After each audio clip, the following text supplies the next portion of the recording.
નમસ્કાર. આજના આ વિશ્લેષણમાં આપ સૌનું સ્વાગત છે. ચાલો આજના વિષય પર સીધી જ વાત કરીએ. આજે આપણે ખૂબ જ આકર્ષક અને માંગમાં રહેલી સરકારી નોકરી જીપીએસએસબી લેબોરેટરી ટેકનિશિયન વર્ગ 3ની સંપૂર્ણ વિગતોને એક સરસ મજાના ડિજિટલ માઇન્ડમેપ દ્વારા સમજવાના છીએ. આ માઇન્ડમેપના કેન્દ્રબિંદુમાંથી આપણે આ સ્પર્ધાત્મક પરીક્ષા વિશેની તમામ મહત્વની માહિતીની અલગ અલગ શાખાઓ ખોલીશું. તો આ લેબોરેટરી ટેકનિશિયન વર્ગ 3 ખરેખર છે શું? જુઓ, આ ગુજરાત સરકારના આરોગ્ય વિભાગની એક અત્યંત મહત્વપૂર્ણ પોસ્ટ છે. અને આ કોઈ સામાન્ય ભરતીની જાહેરાત નથી, પણ વિવિધ જિલ્લાઓમાં 108 જેટલી સીધી ખાલી જગ્યાઓ માટેની એક જબરદસ્ત તક છે. આપણા માઇન્ડ મેપના કેન્દ્રમાં રહેલી આ પોસ્ટ ખાસ કરીને વિજ્ઞાનના સ્નાતકો માટે એક સુરક્ષિત કારકિર્દીનો દરવાજો ખોલે છે. આપણા આ ડિજિટલ માઇન્ડ મેપમાં 5 મુખ્ય શાખાઓ છે, જેના પર આપણે ફોકસ કરીશું. એ છે તક, આવશ્યક લાયકાત, પરીક્ષાનું માળખું, તૈયારીની વ્યૂહરચના અને છેલ્લે સૌથી અગત્યનું પગારની વાસ્તવિકતા. તો ચાલો બિલકુલ સમય બગાડ્યા વગર સૌથી પહેલી શાખાથી શરૂઆત કરીએ, તક. હવે આ 108 જગ્યાઓ કેવી રીતે વહેંચાયેલી છે એ જુઓ. જનરલ અને એસસીબીસી બંને કેટેગરી માટે 40-40, એસટી માટે 15, એસસી માટે 8 અને ઈડબ્લ્યુએસ માટે 5 જગ્યાઓ ફાળવવામાં આવી છે. સાચું કહું ન તો સરકારી ક્ષેત્રમાં એકસાથે આટલી બધી રેગ્યુલર લેબ ટેકનિશિયનની ભરતીઓ બહુ ઓછી જોવા મળે છે. એટલે આ મજબૂત વિભાજન દરેક કેટેગરીના ઉમેદવારો માટે એક બહુ મોટી તક છે. હવે આગળ વધીએ બીજી શાખા તરફ, આવશ્યક લાયકાત. ફોર્મ ભરતા પહેલા આ જાણવું બહુ જ જરૂરી છે. જુઓ, અહીં માત્ર ગ્રેજ્યુએટ હોવું પૂરતું નથી હો. સત્તાવાર નોટિફિકેશન મુજબ તમારી પાસે રસાયણશાસ્ત્ર, માઇક્રોબાયોલોજી, બાયોકેમિસ્ટ્રી કે બાયોટેકનોલોજીમાં બેચલર ડિગ્રી હોવી અગત્યની છે. અને હા, એની સાથે લેબોરેટરી ટેકનિશિયન અથવા મેડિકલ લેબોરેટરી ટેકનોલોજીમાં માન્ય સંસ્થામાંથી ડિપ્લોમા કરેલો હોવો એકદમ ફરજિયાત છે.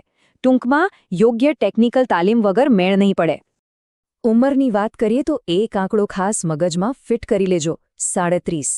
સામાન્ય રીતે સરકારી નોકરીઓમાં ઉંમરનો નિયમ કડક હોય છે, પણ અહીં ઉમેદવારો માટે એક બહુ મોટો ફાયદો છે. આ નોટિફિકેશનમાં સ્પષ્ટ લખ્યું છે કે મહત્તમ વયમર્યાદા 36 વર્ષ છે, પણ તેમાં 1 વર્ષની વધારાની છૂટછાટ અપાય છે, એટલે કે કુલ 37 વર્ષ. અને અનામત વર્ગના ઉમેદવારો માટે તો નિયમ મુજબ બીજી વધારાની છૂટછાટો છે જ. જે લોકો એજ લિમિટની બોર્ડર પર પહોંચી ગયા છે, તેમના માટે તો આ એકદમ સારા સમાચાર છે, ખરું ને?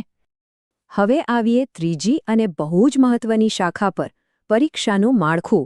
ચાલો સમજીએ કે આ કસોટી કેવી હશે. જુઓ, આ કસોટી થોડી કઠિન રહેવાની છે.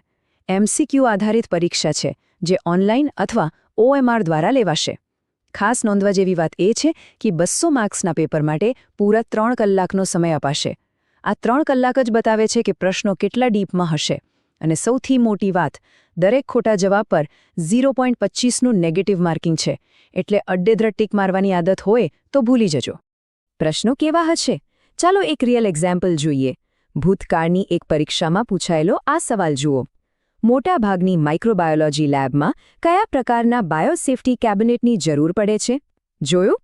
આવા સવાલો પરથી જ અંદાજ આવી જાય કે લેબના સાધનો અને સુરક્ષા અંગે તમારું ટેકનિકલ જ્ઞાન કેટલું પાકું હોવું જોઈએ.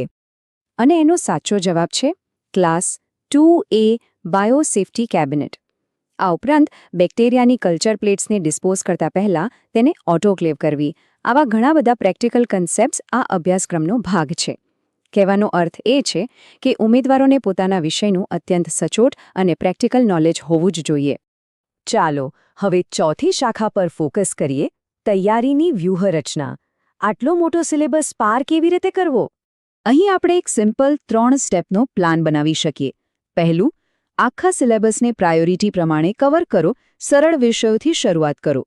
બીજું, સેમ્પલ પેપર્સ અને જૂના પેપર્સની નિયમિત પ્રેક્ટિસ કરો. અને ત્રીજું, પરીક્ષા નજીક આવે ત્યારે જાડી ચોપડીઓ વાંચવાને બદલે માત્ર પોતાની બનાવેલી શોર્ટકી નોટ્સથી જ રિવિઝન કરો. આમ કરવાથી માનસિક થાક નહીં લાગે અને કોન્ફિડન્સ પણ જળવાઈ રહેશે. તૈયારી માટે થોડા સારા પુસ્તકોની વાત કરી લઈએ. સામાન્ય જ્ઞાન માટે બી સિંઘ અને એપી સિંઘનું પુસ્તક ખૂબ સરસ છે. અંગ્રેજી ભાષા માટે ઓલ ટાઈમ ફેવરેટ રેન અને માર્ટિન વાપરી શકાય અને સૌથી અગત્યના ટેકનિકલ વિષયોની પ્રેક્ટિસ માટે પ્રતીક આહિરની 2000 MCQ વાળી લેબ ટેકનિશિયન બુક બહુ જ ઉપયોગી થશે. આ પુસ્તકો તમારો પાયો એકદમ મજબૂત કરી દેશે. અને હવે આપણા માઇન્ડ મેપની છેલ્લી અને સૌથી રસપ્રદ શાખા પગારની વાસ્તવિકતા. સરકારે તાજેતરમાં પગાર ધોરણોમાં થોડો ફેરફાર કર્યો છે. પહેલાં આ પોસ્ટ માટે લેવલ 6 એટલે કે 4200નો ગ્રેડ પે હતો, પણ હવે નવા નિયમ પ્રમાણે તેને લેવલ 5 એટલે કે 2800ના ગ્રેડ પેમાં પરિવર્તિત કરવામાં આવી છે. સરકારના કહેવા મુજબ આ ફેરફાર અલગ અલગ સંસ્થાઓમાં સમાનતા લાવવાના હેતુથી કરાયો છે. આપણે ફક્ત આ વાસ્તવિકતાને ધ્યાનમાં રાખવાની છે. તો પ્રશ્ન એ થાય કે શરૂઆતમાં શું મળશે? નવા માળખા મુજબ પસંદગી પામનાર ઉમેદવારોને શરૂઆતના 5 વર્ષ માટે દર મહિને 40,800 રૂપિયાનો ફિક્સ પગાર મળશે. 5 વર્ષની સેવા સંતોષકારક રીતે પૂરી કર્યા પછી જ રેગ્યુલર પે સ્કેલ અને બીજા ભથ્થા લાગુ પડશે. આ તો ગુજરાત સરકારનો સ્ટાન્ડર્ડ નિયમ છે. હવે ગ્રેડ પે ઘટી ગયો એ ચર્ચા વચ્ચે આપણે જરા પ્રેક્ટિકલ થઈને વિચારીએ. અત્યારે માર્કેટમાં કોન્ટ્રાક્ટ બેઝ પર લેબ ટેકનિશિયનની નોકરી માત્ર 13,000 રૂપિયામાં પણ મળે છે. એની સરખામણીમાં આ 40,800 રૂપિયાનો પ્રારંભિક ફિક્સ પગાર અને ભવિષ્યમાં પાકી સરકારી નોકરીની ગેરંટી ખરેખર બહુ જ આકર્ષક અને સુરક્ષિત તક છે. તો આપણા માઇન્ડ મેપની 5 શાખાઓ આપણે વિગતવાર જોઈ લીધી.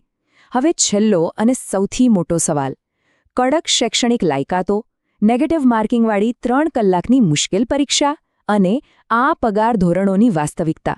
આ બધું જાણ્યા પછી શું તમે આ 108માંથી પોતાની એક સીટ પાકી કરવા માટે પૂરેપૂરા તૈયાર છો? વિચારજો જરૂર. આજના વિશ્લેષણમાં બસ આટલું જ.